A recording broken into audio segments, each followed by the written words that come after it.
Hey everyone. I'm setting up for TikTok live also, so just give me a second. Whoopsie. I hope everyone had a good day. Hello.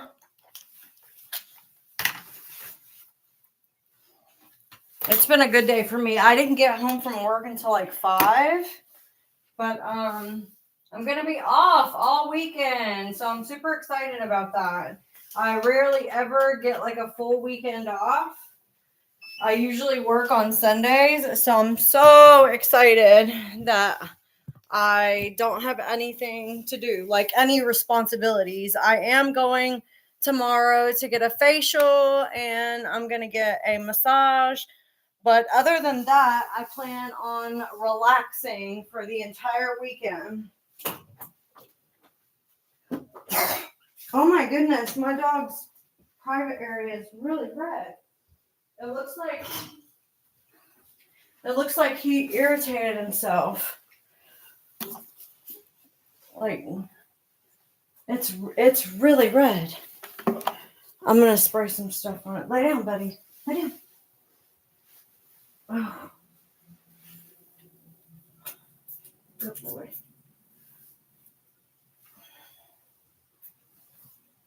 Good boy. Let me see the other side. The other side looks fine.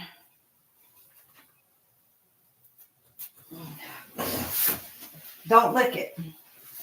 So if you have dogs or animals, this Artero balsam spray is really good for any kind of irritation.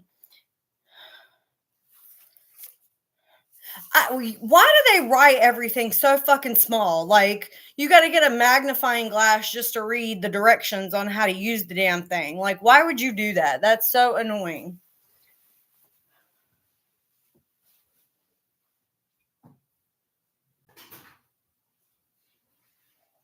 Just one of my little pet peeves, little annoying things.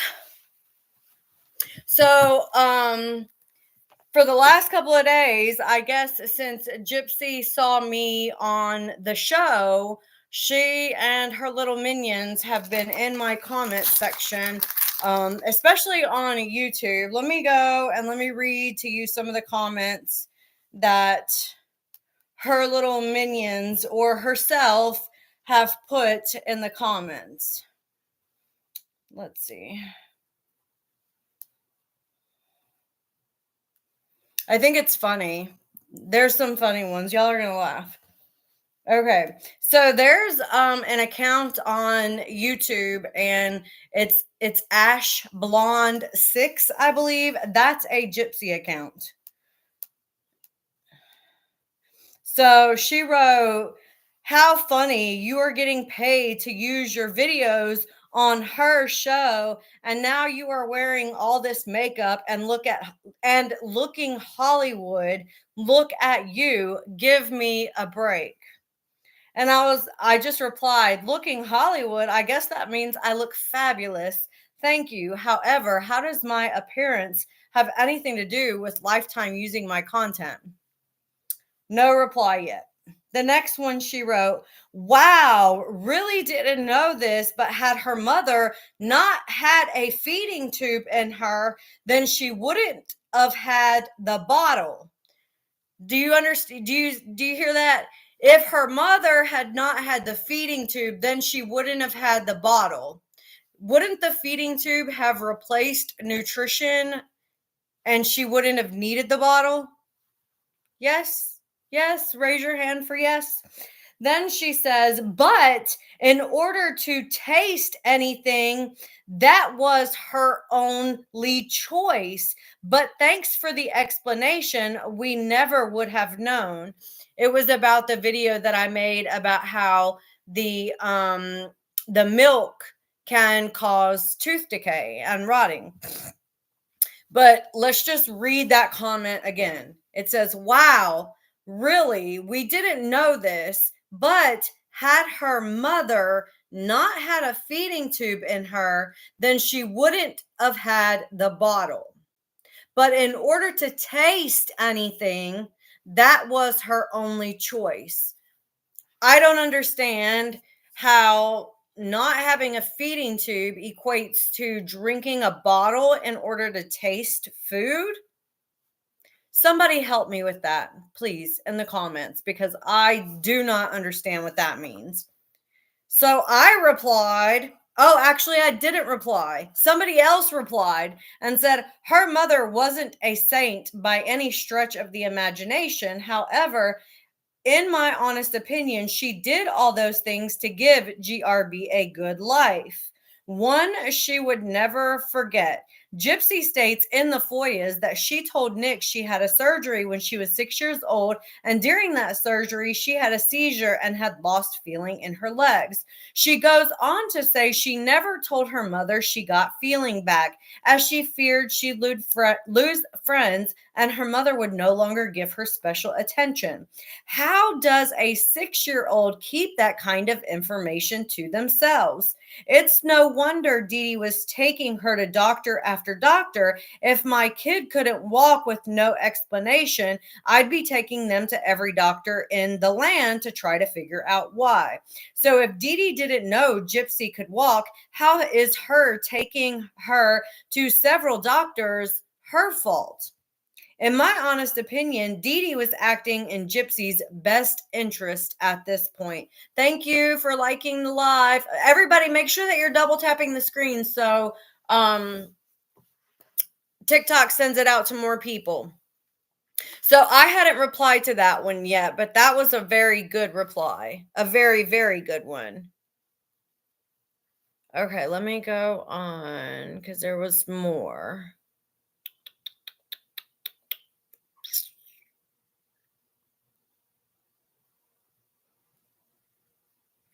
Oh my gosh, let me just say to Michelle Bolden, thank you so much for the super thanks. That was so sweet of you. Okay, back to Ash Blonde.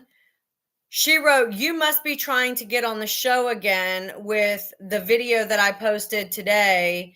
With how Gypsy manipulates the public by using minimization tactics. And I replied, no, I don't need to try. I'll be featured in next week's episode as well.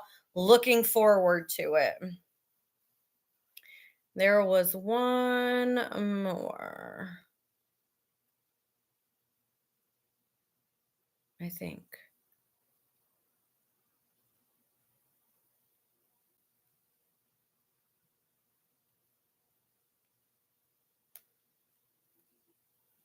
Hold on. Maybe it was a little bit further back.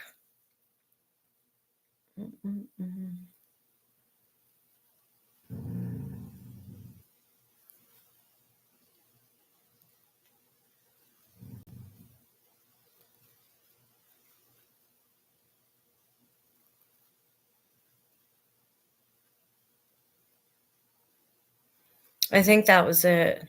I thought there was one more. Maybe it was on TikTok. Because there were several that sounded like they were coming from Gypsy on TikTok. They were like very like appearance focused, and we all know that she's all about, maintaining appearances and the way she looks and blah blah blah. So I kind of figured that that was her. Okay.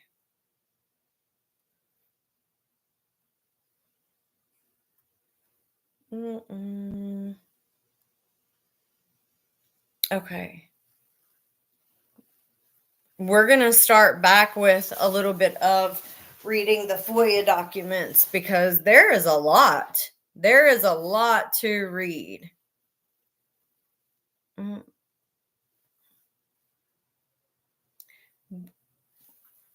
I thought it would be like right at the beginning.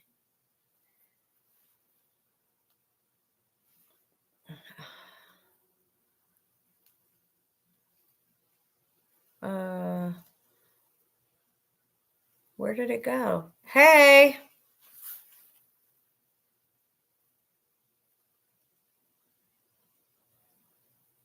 What the fuck? Where did it go?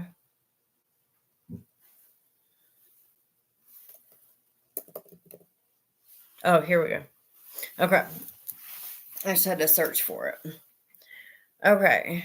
So we left off yesterday where it says, however, that discretion is not unfettered.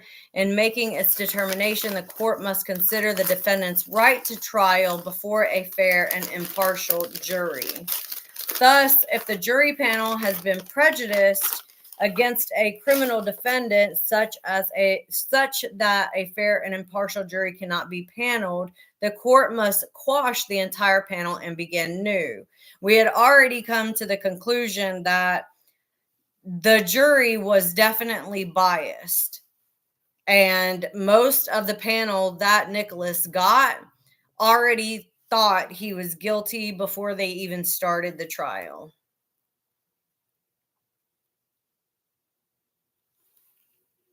So this is talking about the ineffective counsel. Mr. Godejohn would not have been convicted of first-degree murder and armed criminal action and sentenced to... Hold on, I missed a part. Counsel's failures violated Mr. Godejohn's right to a fair and impartial jury, amounted to ineffective assistance of counsel, and resulted in prejudice to Mr. Godejohn in that, but for counsel's ineffective assistance, Mr. Godejohn would not have been convicted of first-degree murder and armed criminal action and sentenced to life without probation and parole and 25 years. The right to a jury trial guarantees a fair trial by a panel of impartial, indifferent jurors. One aspect of this right is adequate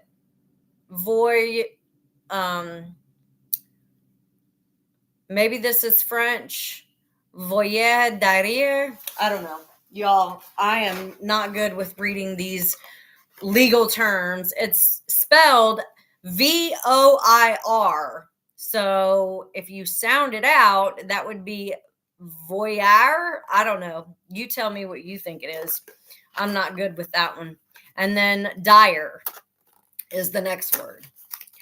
Blah, blah. To that end, a venera member should be asked if he or she holds any prejudices or biases that would prevent or substantially impair the performance of his duties as a juror in accordance with his instructions and his oath.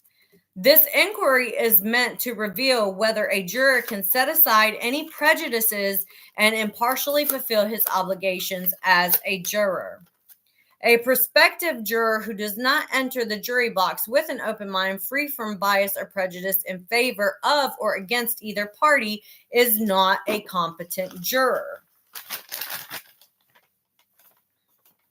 Denial by a trial court of a legitimate request by an accused to excuse for a cause, partial or prejudiced venerment constitutes reversible error. Okay, hold on. I'm going to try to skip past some of this jury stuff because some of these words are like really difficult for me.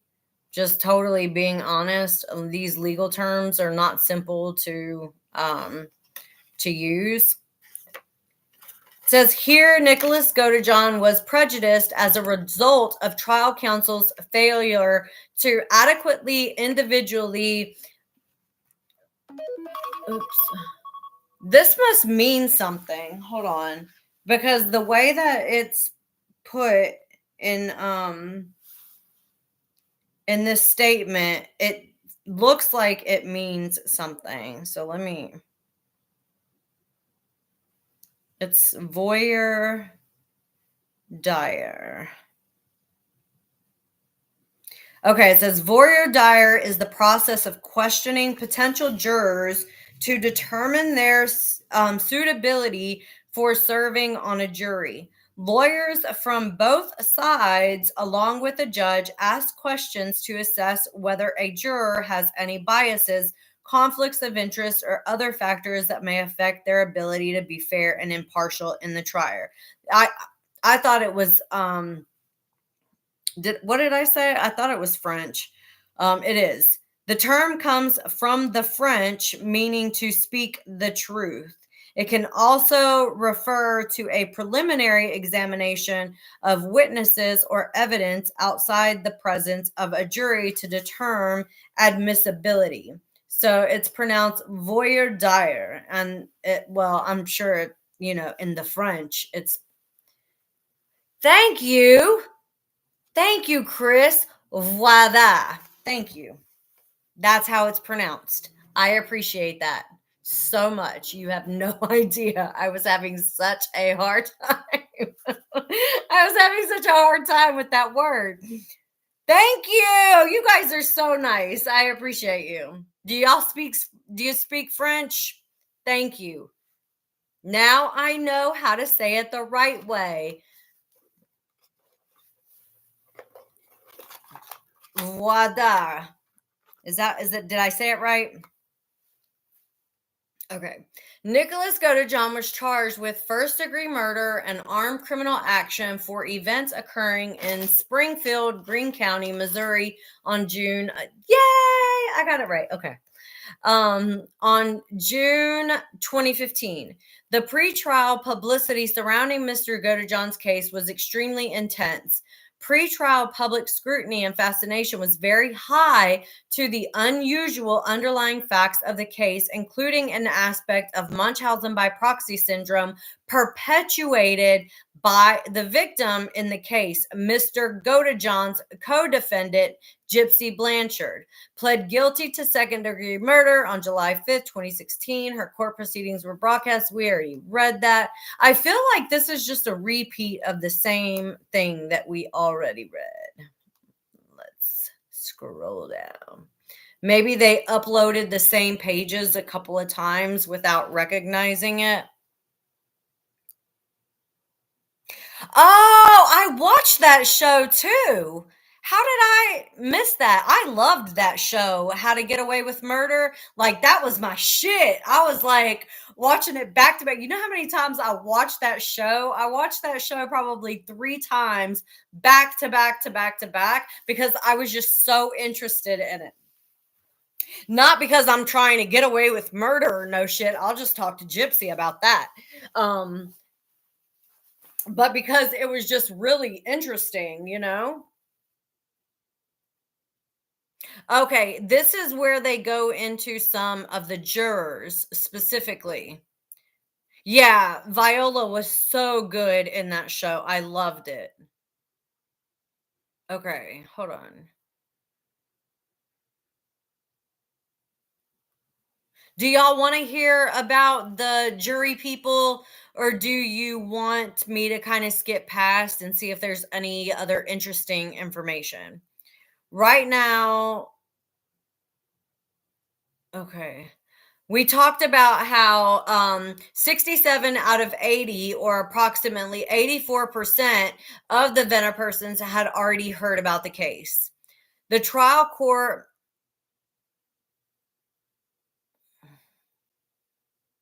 Oh, she's definitely been stalking my page. Y'all should go to the comments on, I want to say, my last 3 videos, because Gypsy has been in the comments on TikTok. She's not as much in the comments on my YouTube, but if she is, she's under the alias Ash Blonde 6. So you can go into the comments on YouTube, and if you see anything from Ash Blonde 6, that's Gypsy's. She had this Ash Blonde 6. The way I found out that was Gypsy was back whenever the first show had come out, or right after. Angel Baby on YouTube had done a couple of videos about Gypsy, because she talks about it. Make sure that you guys are double tapping the screen on TikTok.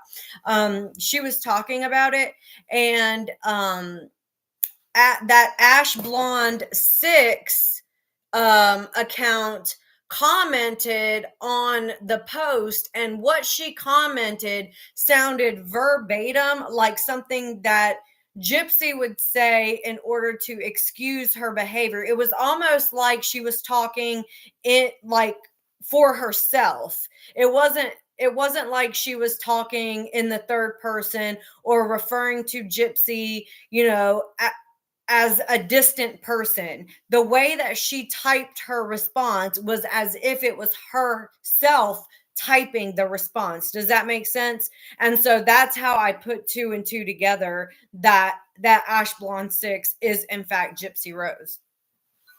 So if you ever see that on YouTube, know that that's Gypsy.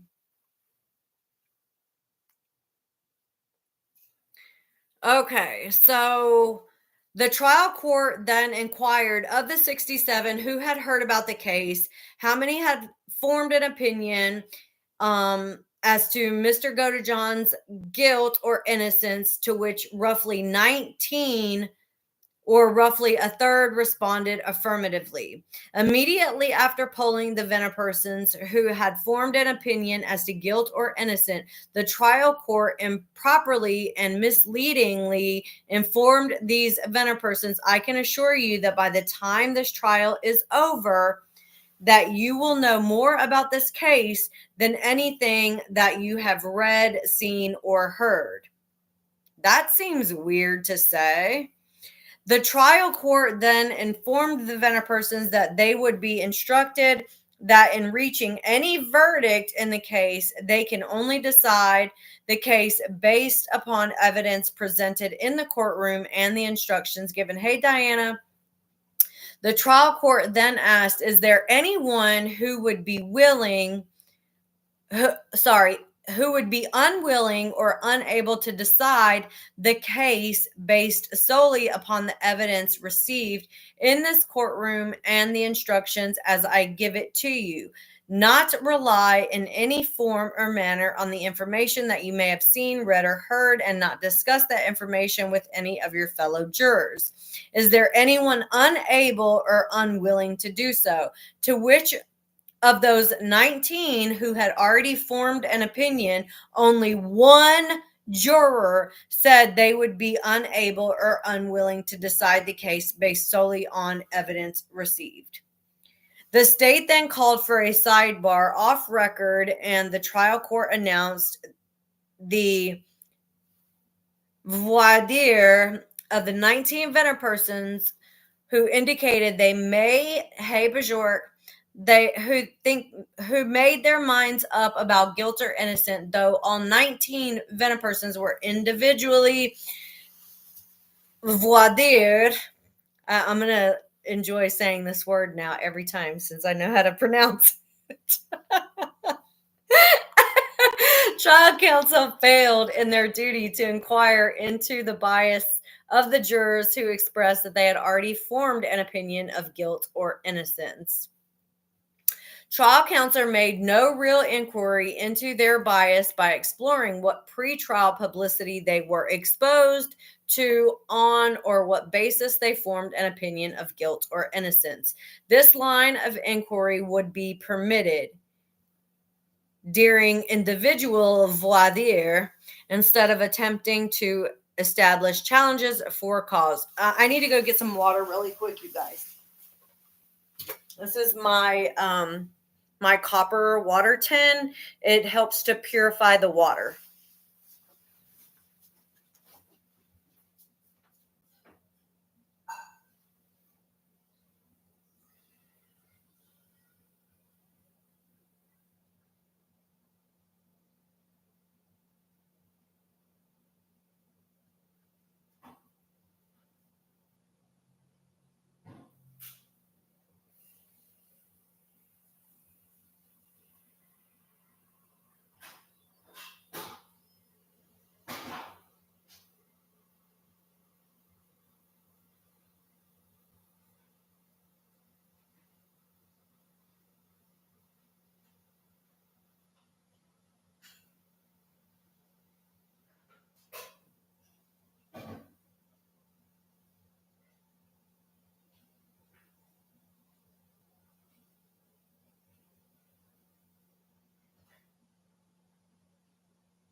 It comes with a little cup so you can like be fancy and like pour it into the copper cup and look all fancy if you want, but I just drink it from here.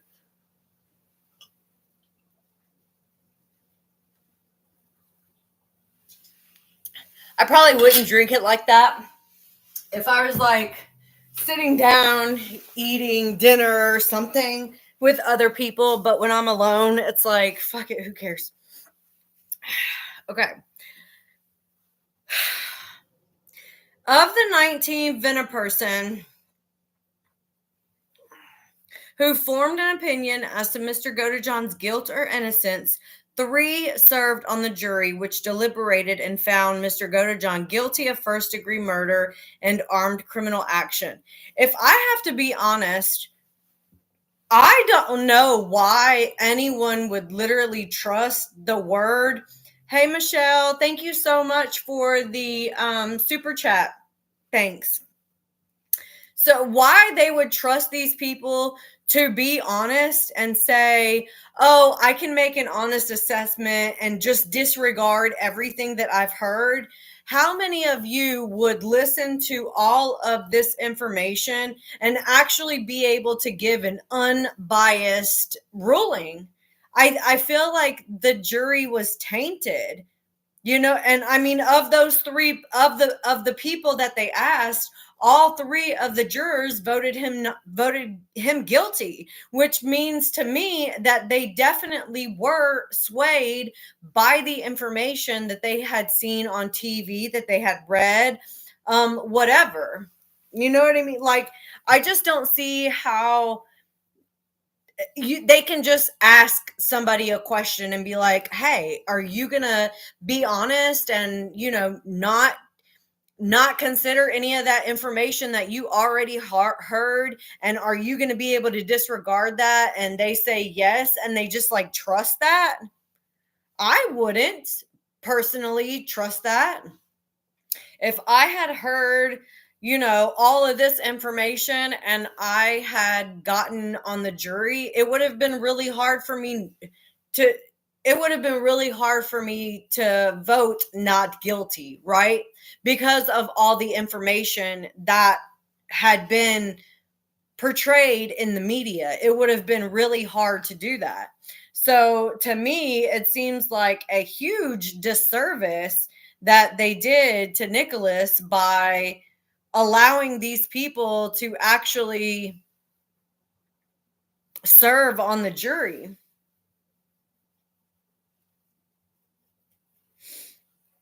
Okay.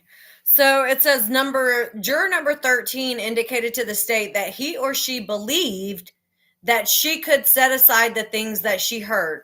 Believed that she would be able to do it. Not, I'm 100%, I'm not going to consider anything that I've heard. You got my word. I'm going to focus solely on the information that you give me. No, that's incredibly fucked up.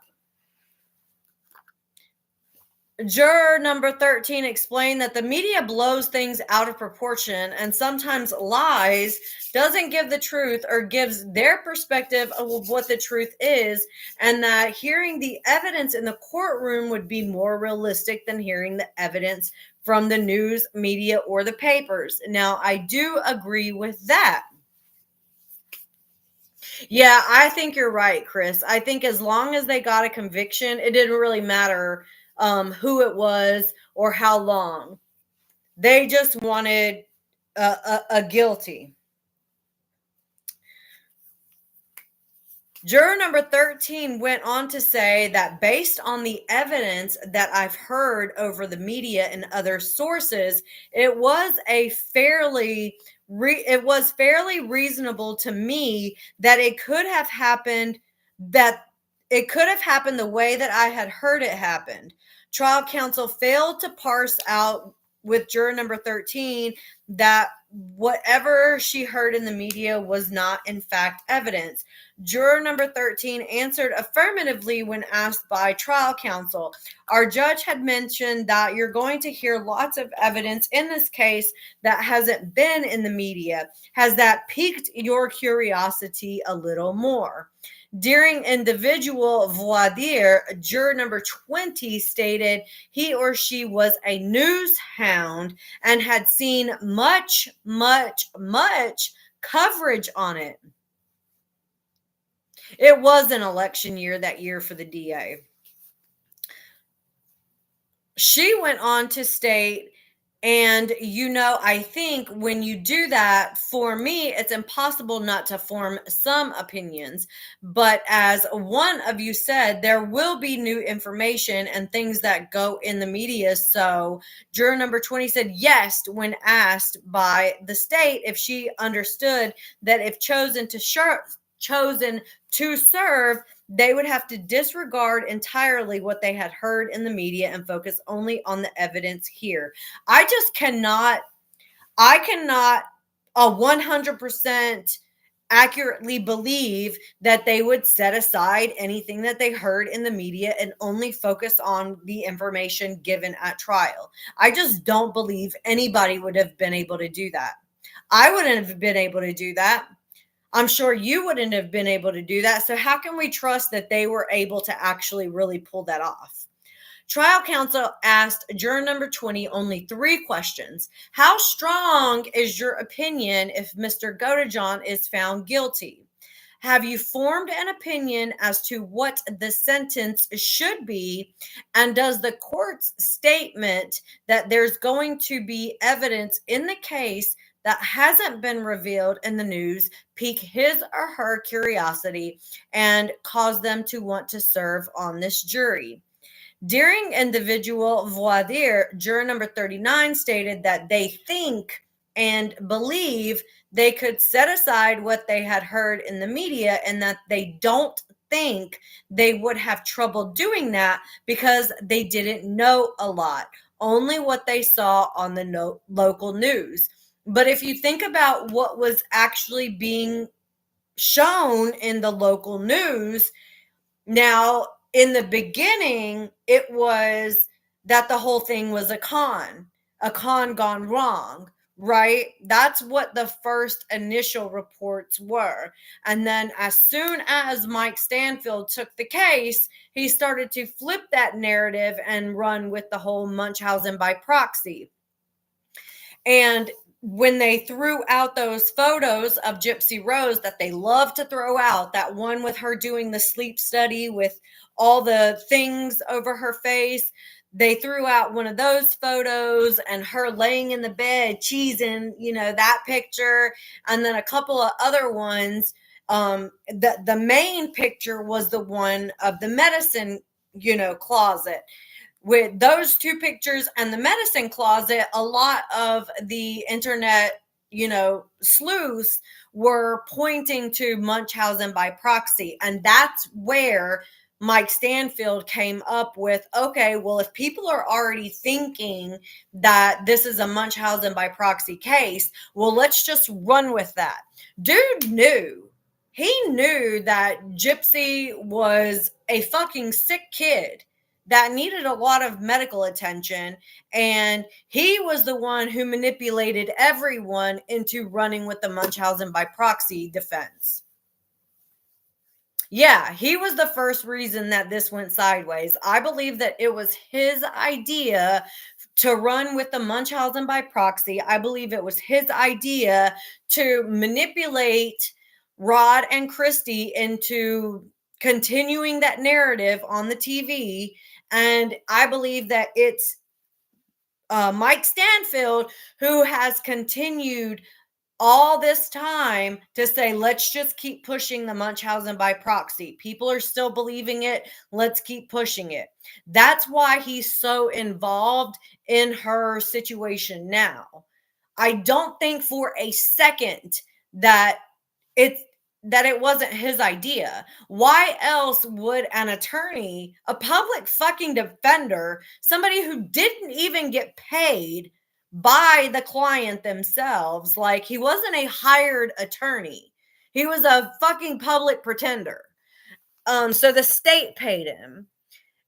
Why would somebody invest that much time, energy, and effort on a client who they're not getting paid for, unless they knew that there was something to gain from it? And he knew how to use the media to sway the public opinion and paint her as the victim. And that's exactly what he did. And that's exactly what he has continued to do for the last 10 years. And I don't think that as long as Mike is in Gypsy's life as her manager, I don't think that they will ever, ever come clean about what is actually the truth. I mean, my whole issue is if Gypsy gets on an interview and states, I have not been honest with anyone, not even my attorney, why the fuck would you believe anything that she says? If you're not even being honest with your attorney, this person is supposed to defend you regardless if you tell them that you're guilty or not. Like, their job is to defend you. So he wouldn't have been able to tell anyone if she had come to him and was honest and been like, yeah, I jabbed her 13 times. He wouldn't have been able to do that. It is incredibly unethical for him to be her manager. Hey lady, how you doing? So I feel like as long as he is managing her, whatever he thinks that he's managing, her life, it's definitely, I wouldn't call it a career. So is he like her life coach? Like, what the fuck is he trying to do? As long as he's managing, they're never, ever, ever going to come clean about the fact that it was all a lie. The volume of prejudicial pretrial, it is totally fucking weird. He saw the money. Absolutely, he saw the money. Yeah, that's what I was saying before. I didn't really say it in that sense, but I do believe that it was Mike Stanfield who put the ball rolling into place with everything about the Munchausen by proxy situation. I don't think that it was Rod or Christy. I think Mike Stanfield manipulated Rod and Christy to run along with this story for all the money deals that were going to come in after. I mean, how quickly after she took her plea deal did they sign a contract for Mommy, Dead, and Dearest like the month later? Like, they were already working on getting paid for this story before she took the plea. And that to me is unethical. Like, the whole entire thing with Mike Stanfield and Gypsy Rose just screams unethical, immoral, and wrong. It feels wrong. It feels weird.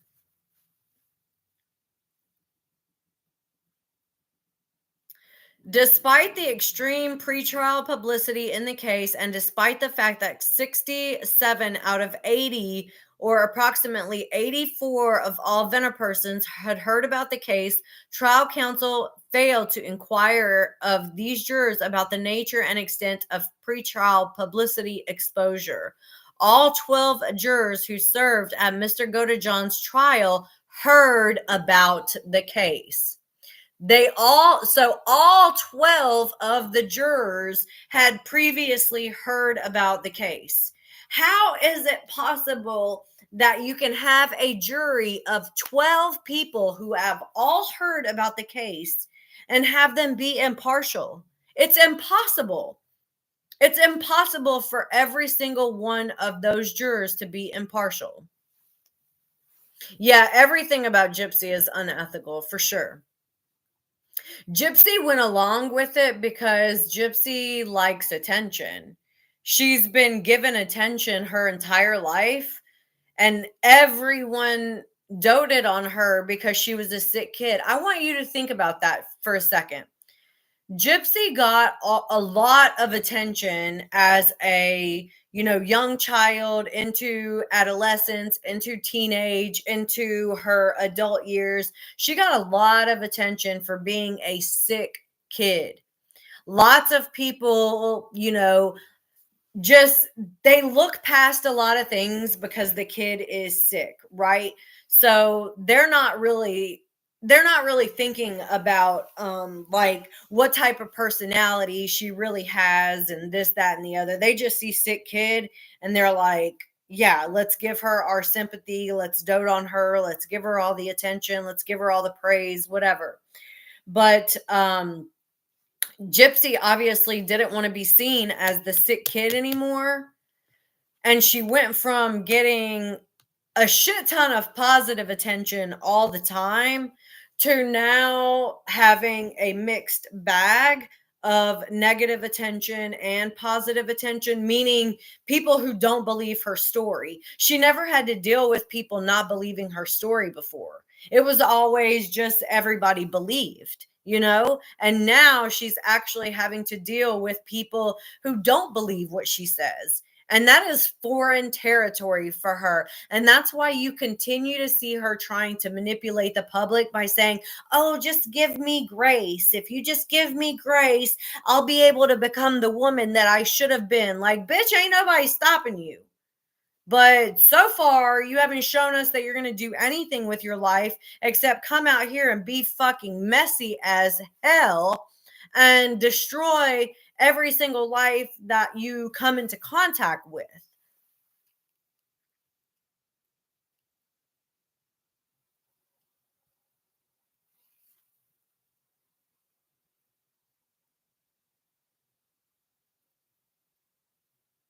She does still have a rare condition and she still suffers with complications. A lot of the times when she's standing in her live videos on TikTok, she'll complain about how her legs are bothering her. She complains about not being able to walk far distances. That's why she got the golf cart so that she didn't have to walk to the Dollar Tree that's like a block away.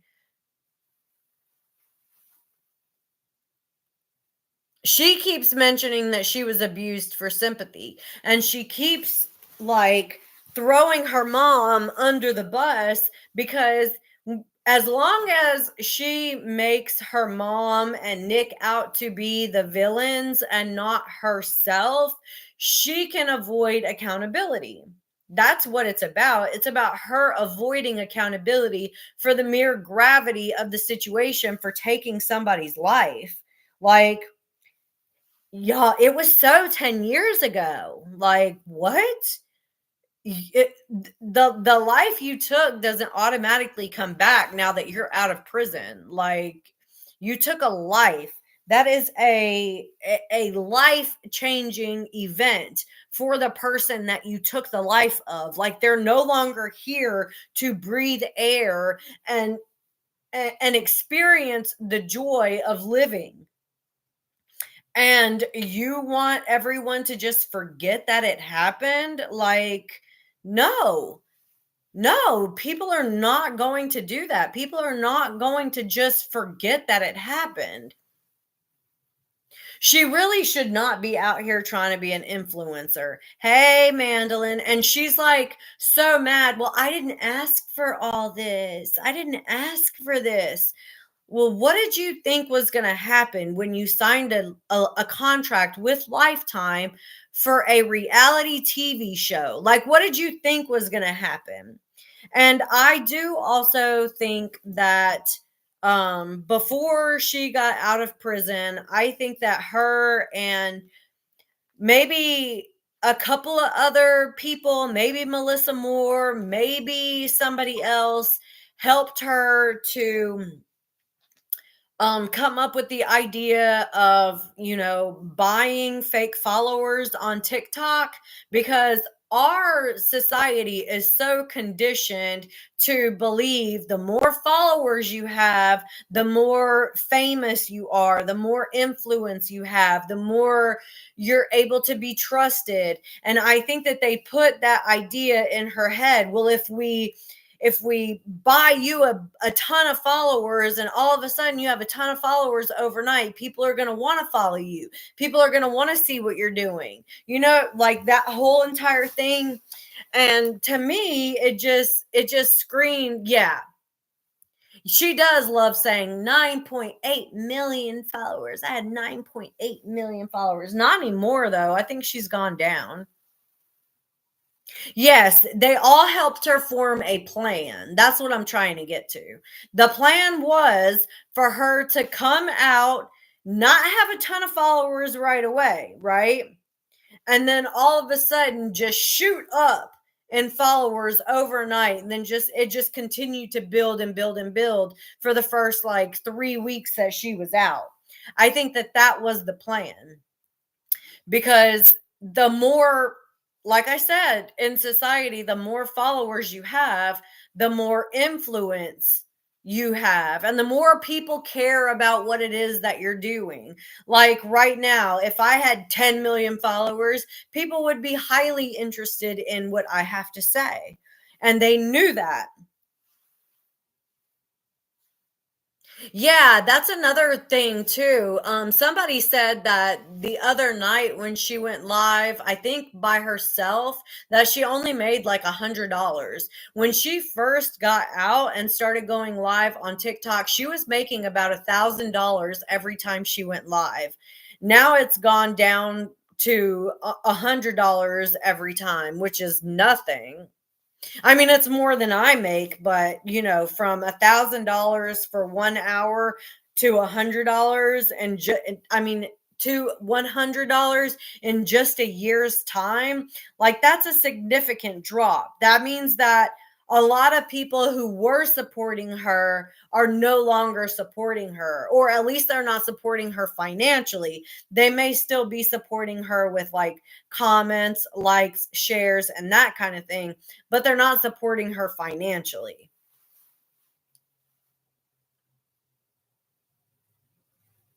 Karma is going to come. Everybody keeps saying that they think Ken is her karma. I think her karma is going to be much worse than Ken. I do.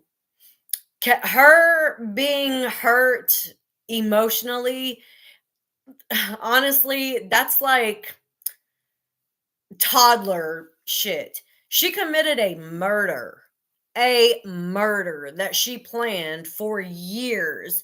Her karma is going to be much, much, much more difficult than a stupid little heartbreak. Like, it's coming, and when it comes, it is going to be like a volcano eruption. It is going to hit her and that's coming soon. Like June is going to get here really quick. You know what? Like it's already the end of March, so June is going to get here fast. My daughter loves nothing but noodles, y'all. I think it's so cute. Every time she goes out to get something to eat, she goes to nothing but noodles and gets the pot stickers. Have you ever had nothing but noodles? She gets the pot stickers. Those are her favorite. Every time she goes to get something to eat, she goes to nothing but noodles and gets the pot stickers. I think it's adorable. That like when you're a teenager and you have your own money to spend and you find something that you like, so it's like I want to go get it every day that I can. Isn't that the cutest thing?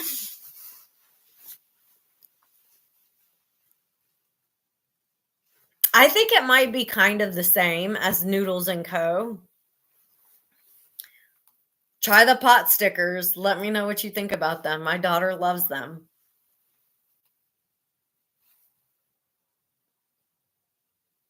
We all want justice for Dee Dee and for Nicholas. I feel really bad.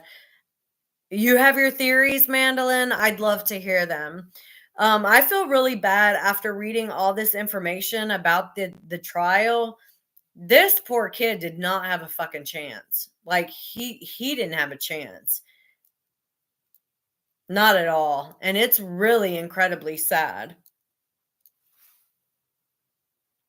He's sitting in prison for a life. I'm sorry, I don't want to get emotional, but he's sitting in prison for a life. Like I honestly feel like Gypsy should have had to go to trial. I don't think that they should have offered her a plea at all. Why do I think he's not speaking to anyone? I think that he's very careful about speaking to people because he's had his words twisted in the past, and I fear um that he is afraid that if he talks to people that they will use his words against him to make him look like a more horrible person than they already have, because painted him out to be a pretty sick and twisted individual, if you know what I mean. Like I said, narcissists love to demonize the people in their lives that basically their victims. They like to demonize their victims to make themselves feel and look better. And as long as she's pointing the finger at Nick or at her mom, those fingers are not being pointed at her. Um, I think it's really, really sad that he doesn't have anyone that he can trust to talk to. I did reach out to him a couple of times, but he was very vague in his responses. I think I asked him one time about the name of the baby. I was trying to find out about the name Aurora and if he and Gypsy had ever talked about that name. Because remember, everyone was running with, oh, that was the name that, Gypsy and Nick were going to use for their daughter. And I had not heard that. So I wanted to get the information straight from him, and he was very, very vague. He kind of laughed it off and was like, basically, that shit doesn't matter. It's in the past, kind of thing. And I truly understand that. Like, he doesn't want to talk. He, to me, it feels like he has accepted that this is his life. He's going to be spending the rest of his life in prison, and he does not want to keep being bothered with Gypsy. That's how it felt to me. So that was the last time I emailed him, because I felt like, not that he was being rude or anything. He was never rude to me. He was always very polite and respectful. It just felt like leave me alone because I don't want to talk about her anymore. She's already ruined my life enough. I think that he is angry with her. I think because he is autistic and his autism is different than mine or yours. I think that he's showing his emotion by being avoidant. Yeah. I think that him trying to stay away from her and trying to stay away from the entire situation is him being angry, you know?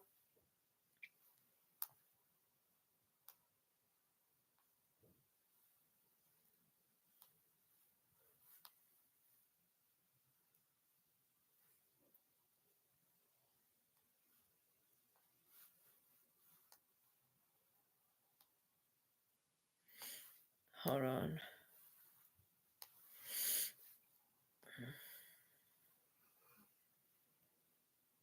This is a lot of the same stuff that we've already read.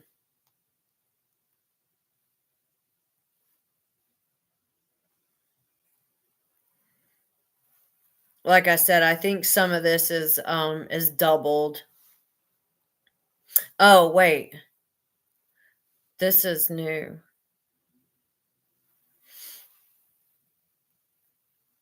I think that he would be able to be interviewed if he agreed to be.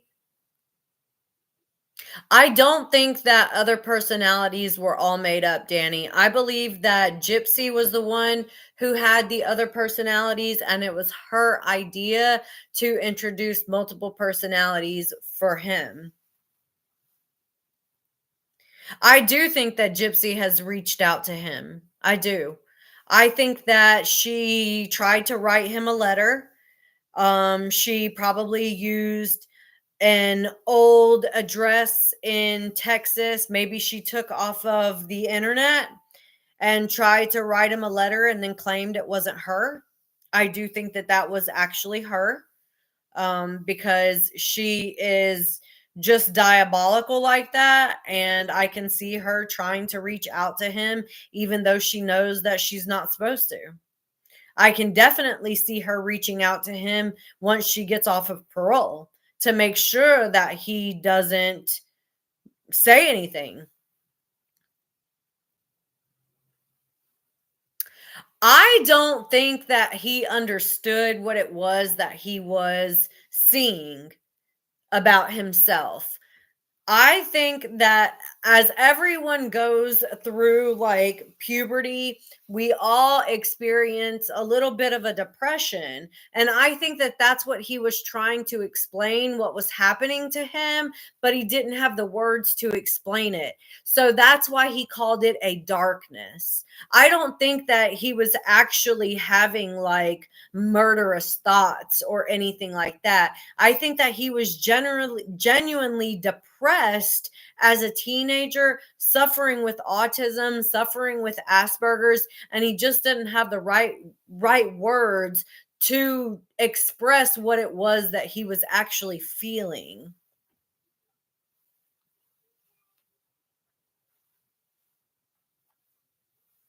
I also think that he was so desperate for an emotional connection, you know? Feeling lonely is the most depressing thing that you can go through. I mean, just that thought of like, I don't have anybody to talk to. I can't trust my mother. I can't trust my stepfather.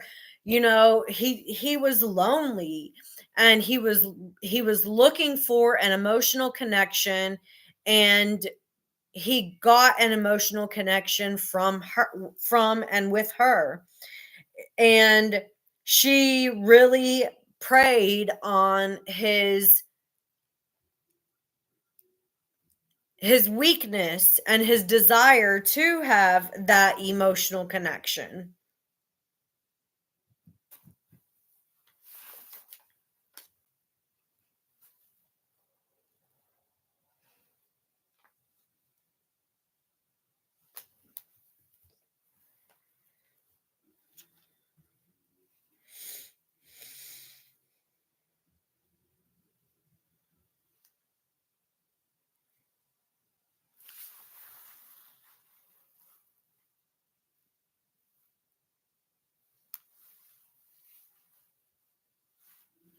And also, remember, there were a couple of excerpts in some of the Foia documents that have come out stating that Nicholas had like visibly seen his mother getting beat on and abused by these different men in her life.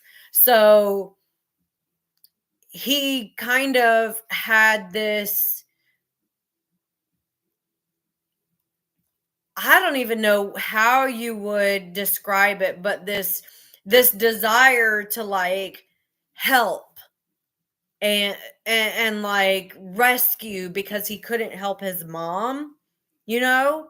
That feeling like I was unable to help her, and now this girl's in trouble. I really want to do what I can to help her. I'm not that little boy anymore. I'm not that helpless little boy anymore. I'm a grown man, and now I can actually stand up and do something to help this person who's being hurt in my life. You know, I think that's where his mind went whenever he was being manipulated by Gypsy.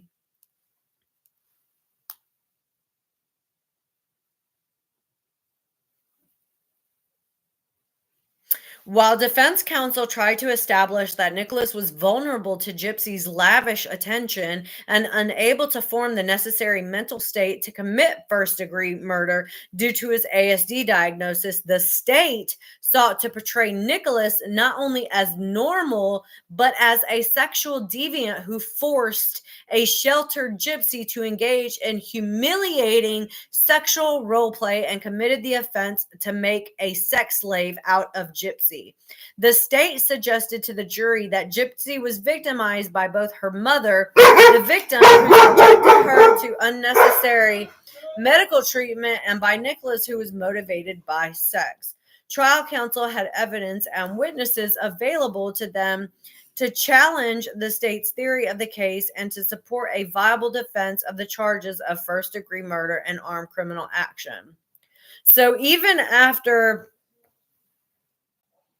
you see what I'm saying, right, Mandolin, with having PTSD? I mean, I have CPTSD, and I can totally feel like there were points in my life where I had that like fawn effect where something was happening to me, and instead of doing anything, I just like complied with what it is that was happening, just to like make it go away and make it stop or whatever. And I think that whenever something triggers in your mind where you're finally like, oh wow, now I recognize what that was, now I'm able to actually stand up for myself, now I don't have to comply, I can do something different, where it triggers you in your mind.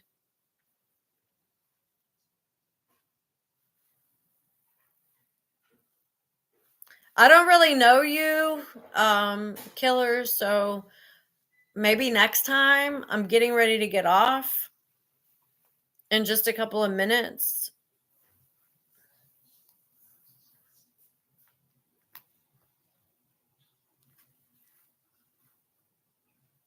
Where was I at? Da-da-da-da-da. Trial counselor was ineffective and that counsel unreasonably and prejudicially failed to cross-examine and investigate and present evidence readily available to defense counsel to contradict the state's theory of their case as follows. State witness Michael Costello, I don't know if I've ever heard of this person,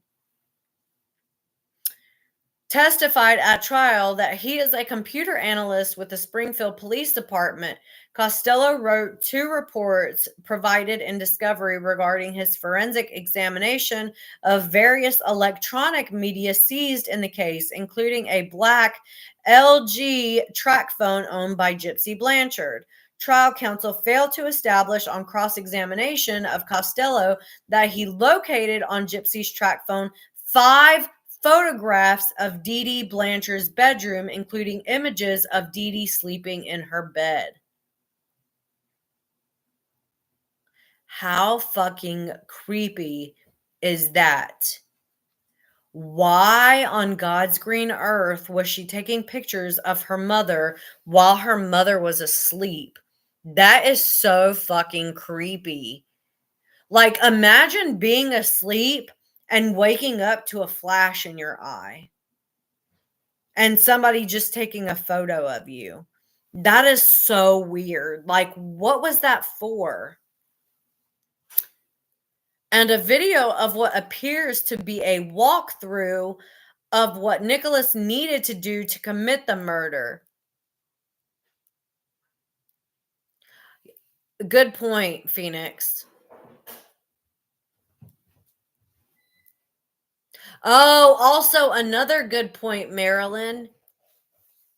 So Phoenix said, I think she was soliciting many people to do the crime. And then Marilyn said, so she would know how to position her body. So maybe that was her way of like taking evidence for how she lays. So she knew how to position her after the fact, right?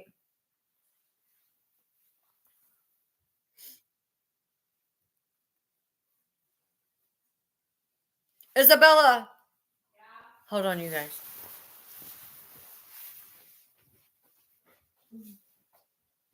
Hey, oh, okay, you got there. I was gonna say what I've got in the crock pot is not ready.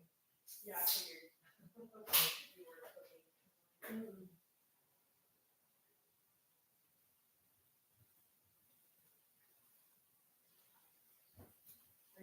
Yeah. Okay. Um, what appears to be a walkthrough of what Nicholas needed to do to commit the murder. Counsel failed to elicit that the metadata indicated that the 5 photographs of the interior of Dee Dee's bedroom were taken on May 22nd, 2015. The photographs focus on the left side of the bed, the side on which Dee Dee sleeps, and the floor around the bed for orientation. The video metadata indicates it was filmed at the same time the photographs were taken. In the video, Gypsy shows the door frame of the bedroom, the room, walking by the bed and showing the floor and going around the left side of the bed and floor.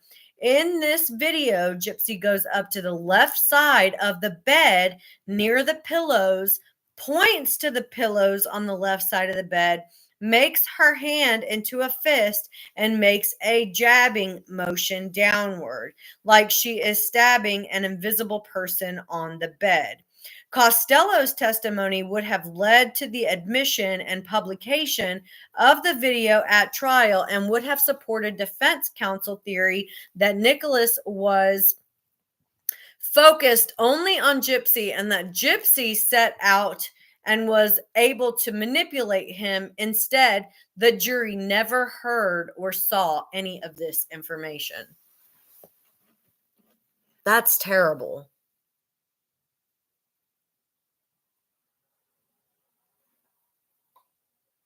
I think she took the door off, or she had somebody help her take the door off.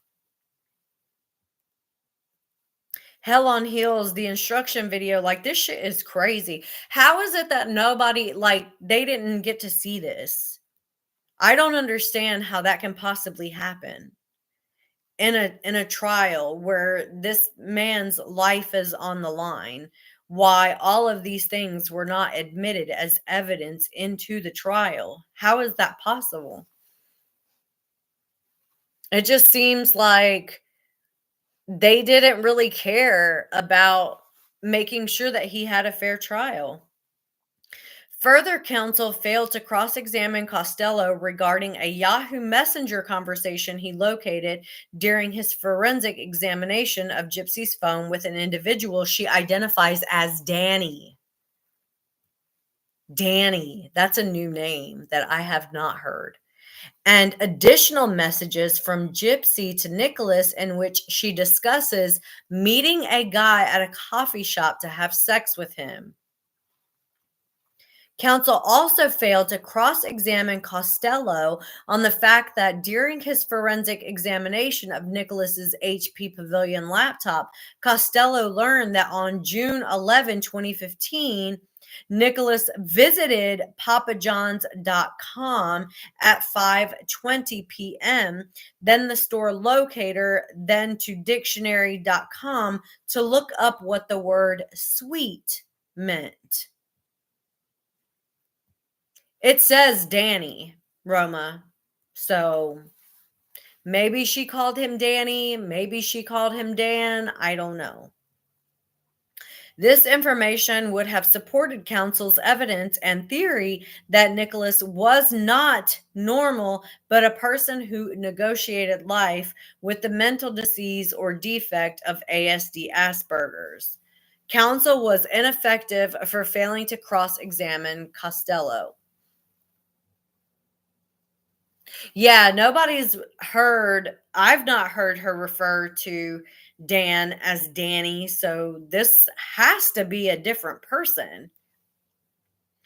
Defense counsel deposed Gypsy Blanchard on 11/1/2018. Okay, we're going to start there tomorrow because this is about the defense witness, Gypsy Blanchard. And I think that this is where it gets into all the nitty gritty of some of the details that you've probably already heard on the internet about the electric toothbrush and, the 20-minute videos and all that kind of stuff.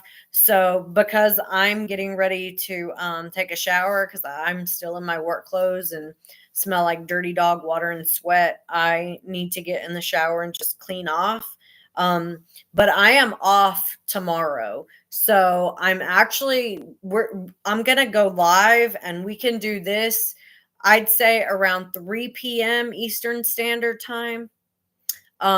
Because I'm off, and why not do it a little earlier in the day if you guys don't have anything that you're doing?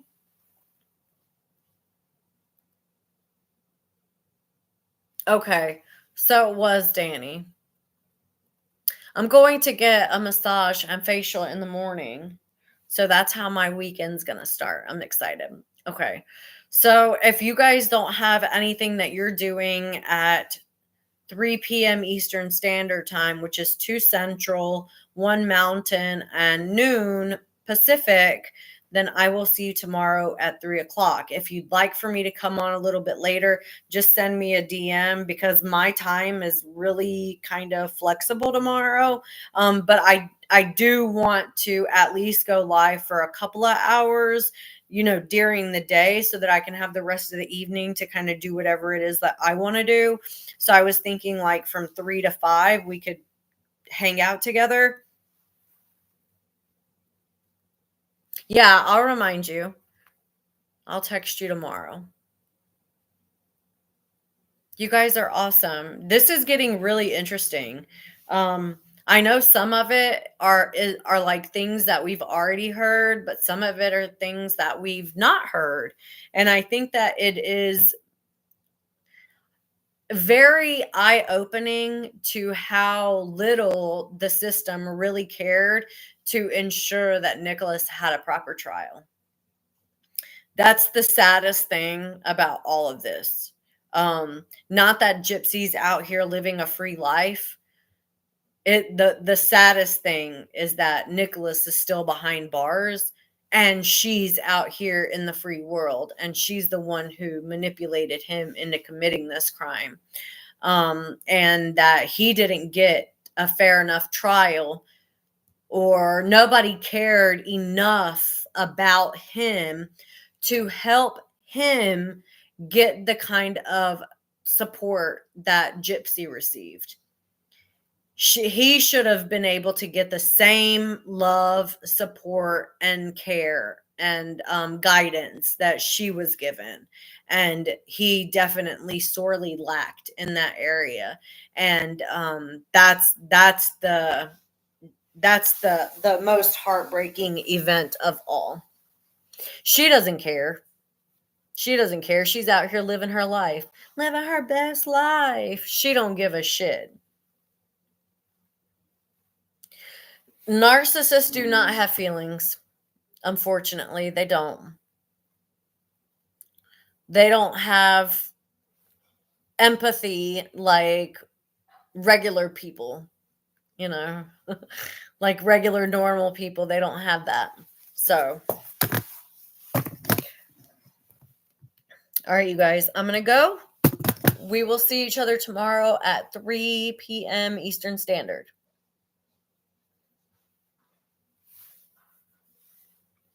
I agree with you, Patience. I think that because he didn't have any family there to support him, They really took advantage of the entire situation, and he's obviously suffering because of it. And that's just so sad. Like, nobody deserves to be sitting in prison, spending the rest of their life there, because he honestly thought that he was saving her from this life of horror. And all of that was just a lie. It's so sad. All right, I'll see y'all tomorrow.